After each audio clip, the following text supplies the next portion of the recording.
One of the stories trending right now, linked to the Gen Z manenos in Kenya, is that of a young man, a young law student, called Joshua Oko. Specifically, his narration of his ordeal, lasting about 72 hours, in the hands of the security boys.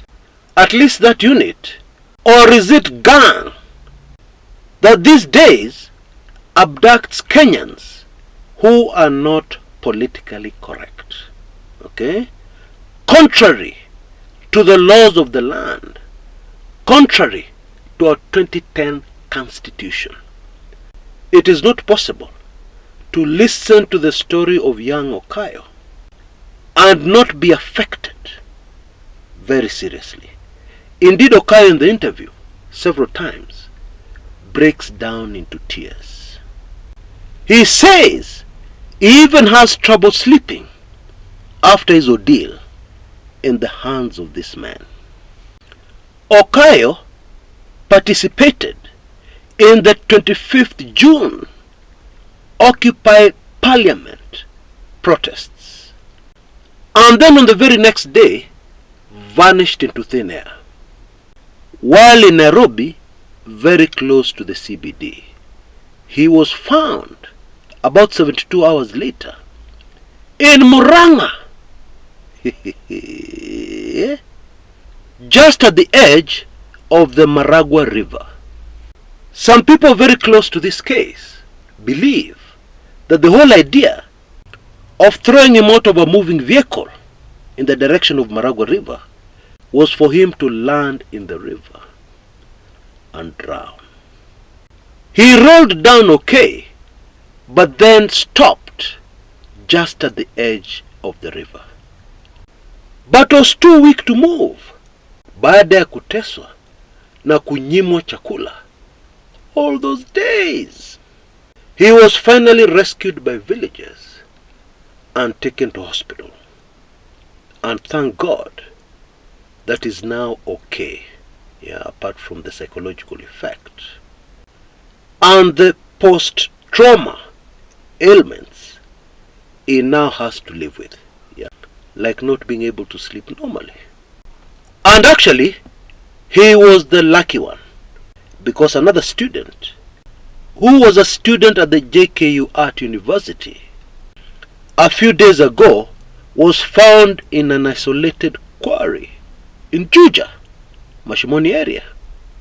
He was dead, and the post-mortem revealed that the cause of his demise was drowning, although he had very visible bruises that showed he had been tortured. The late Denzel Omondi also participated in the Occupy Parliament protests of June 25th. If there's anything here that is clear, it is the fact that somebody must have taken the events of June 25th very personally. And that someone must be very close to the executive. I believe the controversial utterances captured on video of Farah Malim Mohammed gave us telltale signs of this, because Farah Malim Mohammed said very clearly that the events of 25th June this year were an attempted coup. Definitely an attempted coup. The words of Farah Malim Mohammed. Incidentally, the member of parliament for Dabab, and somebody with legal training, and of course somebody who is very close to the Ruto regime. Okay, so there you have it. That is the thinking, and these are the results we are seeing of our youngsters kutekwa nyara ovyo ovyo against the law, and some of them being found lifeless. Now, if somebody asks you the simple question, Who are these people involved in these political abductions? Who are they? Many will quickly answer, the police. Actually, that is not 100% accurate. And very shortly, if you stay with me, you will learn the shocking truth of exactly what I mean. And in my opinion, it is very important for us to understand who these people are exactly. Okay? More so, when I, Kumekucha Chris, recently received a call from a person I firmly believe belongs to this gang, carrying out this work. I am afraid I cannot give you the details. You will just have to trust me on that one. You will have to trust the son of a cop who knows many things that maybe they are not supposed to know. And let us be very clear as to why I have given you that information. I am very cautious and I take my precautions. But only the Ancient of Days knows what is going to happen tomorrow. And sometimes it is an excellent idea to have some certain information out there in the public domain. Gosh, I'm already saying too much. Anyway, it is important for us to remember that there are many others out there who, just like me, are fighting for a better Kenya tomorrow. Rosafi. And therefore the information on my show today will be extremely valuable and useful. Now, we need to understand that in the country called Kenya, we usually have a gang or a unit of people that protect the presidency. We have that history. And for us to fully grasp what I'm saying, we must go back to history. Kenya's first president, Mzee Jomo Kenyatta, had a character who used to hang around him. Some people said he was head of the presidential guard, which is not accurate. Because for starters, there is no such title, has never been. Their title is Commandant of the Presidential Escort. And at the time, Wanyoike Thungo, from the village of Jomo Kenyatta, was telling people that he is head of the presidential security, the commandant of the presidential escort was actually a Mzungu. His name was Alex Pearson. Now please be patient with me. All this information is very relevant. Bwana Pearson served through the 60s, and the first African to take over this post was a man called Bernard Njino, a very great buddy of my late political lecturer.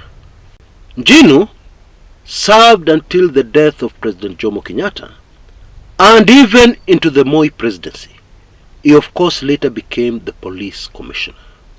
Now, Wanyoike Thungu was feared, and he was untouchable. And if truth be told, he was even more powerful than Bwana Alex Pearson, the commandant of the presidential escort. And I could tell you many horror stories linked to Bwana Thungu. Like he goes out to a pub, an argument ensues, usually over a woman, mtu anapigwa risasi na anaaga dunia, and that is the end of the story. Nothing happens. That's how powerful Wanyoike Thungu was. But allow me to talk about the most famous incident linked to Wanyoike Thungu. We now know that the slain former popular Nyandarua North legislator, J.M. Kariuki, was last seen alive in a building called Kingsway House, which in those days, 1975, used to house the intelligence service then, the special branch. And he was in the same room as this dreaded Wanyoike Thungu. Now before I finish that story, please allow me to back up a little to explain where Wanyoike Thungu came from, where he fell from, right? Bwana Thungu first met Jomo Kenyatta in the 1940s, and Jomo liked him. He liked his aggression, his willingness to do anything for the boss, even give his life. And Thungu was a KANU youth winger. And so when Jomo Kenyatta came into power, he insisted that Wanyoike Thungu must be included in his presidential guard. And because he had no prior professional training, it was decided that he should be taken to Eastern Europe for a quick course on stuff like handling firearms, etc., etc. Just shallow, quick training. I believe the training lasted about 3 months, not longer than 6 months. And he returned and became a key member of President Jomo Kenyatta's guard with no specific duties. He just used to hang around na kujipatia shughuli. It is widely believed that he is the one who ordered for J.M. Kariuki to be apprehended and to be brought to him. And Bwana Thungu decided to use one of the offices at the special branch at Kingsway House for this mission. And so J.M. Kariuki was brought in.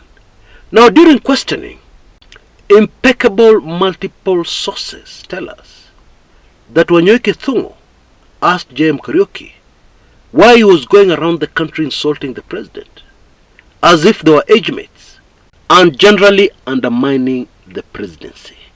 Of course, anybody familiar with the Jomo Kenyatta presidency would immediately know those accusations were false. J.M. Kariuki's only problem was that he had gotten way too popular. And those around the president were getting jittery. That's all. And so when J.M. Kariuki denied strongly this allegation, Bwana Wanyoike Thungu akarusha ngumi, which landed on his mouth with such force that one of his teeth flew out. And this provoked J.M. Kariuki to go for his gun. Now, the only person in that room who knew that J.M. Kariuki was armed was his village mate, the man who had convinced him to come for this meeting, in quotes, Ben Gedhi. And indeed the only reason why J.M. Kariuki had been convinced was because the two were bosom buddies since their childhood. And to convince him further, it is Ben Gedhi who gave him that gun. And so as J.M. Kariuki was reaching for it, Gedhi was very fast na akampiga risasi kwa mkono. I believe that that was what sealed the late Nyandarua North legislators' fate, because now there was no way he could be taken to any hospital within the country. Without major manenos, of course people would want to know the circumstances. That was the point when the decision was made. Kumaliza kabisa.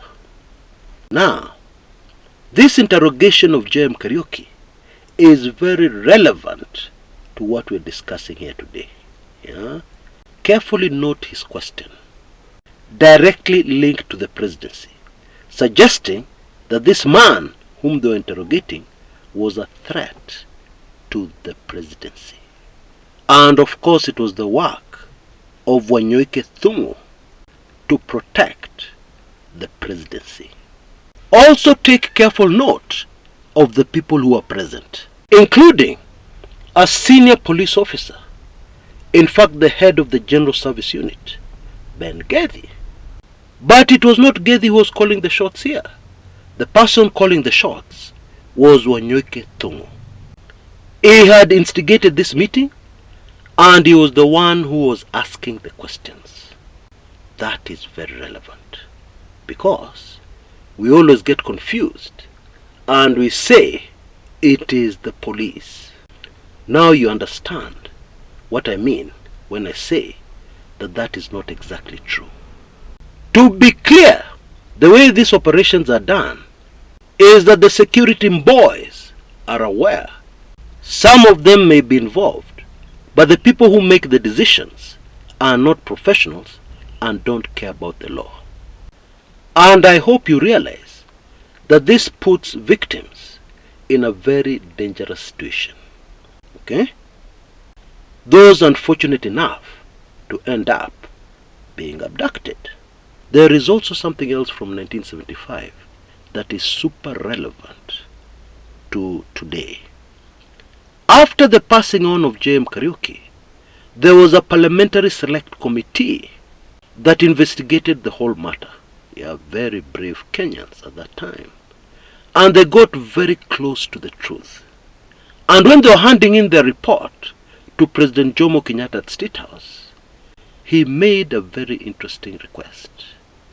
He told the committee that he was only going to accept the report probing the murder of J.M. Kariuki as long as they removed two names from their reports. The name of Mbiu Koinange, who was the Minister of State, very close buddy to Jomo Kenyatta, and, wait for this one, the name of Wanyoike Tongo. And so what happened is that the terrified members, brave but now terrified members of the Parliamentary Select Committee, right inside State House, took the green pen from the hands of Jomo Kenyatta and actually manually deleted those names from the typed document. Yeah, they deleted those names everywhere where they were appearing in that particular report, which was in many places. In case you still don't get it, these people who are abducting Kenyans are untouchable. The more things change, the more they remain the same. Because we're in the year 2024, and we're talking about stuff that happened in 1975, and we're discovering that it is relevant to 2024. How sad.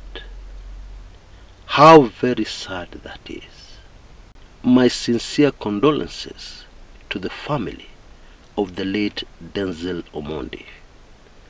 And I also take this opportunity to wish a quick recovery to patriot, now legend in the nation called Kenya, Joshua Oko. May the good Lord bring healing to you, because I know exactly what you went through. Newer members of this channel may not know that I had a very similar harrowing experience during the Mwakenya days under the dictatorial, ruthless, brutal regime of Daniel Toroitich arap Moi. And that harrowing experience changed me so much that I became an alcoholic. And the way I looked at life completely changed. So much so that I even damaged the lives of others. And it is only Almighty God who had mercy on me and saved me. It is a serious thing. But I know the Ancient of Days will heal. Hero, patriot, Joshua Oko. May he fully recover and live to see the brand new Kenya. Until next time, this is Chris Kumekucha.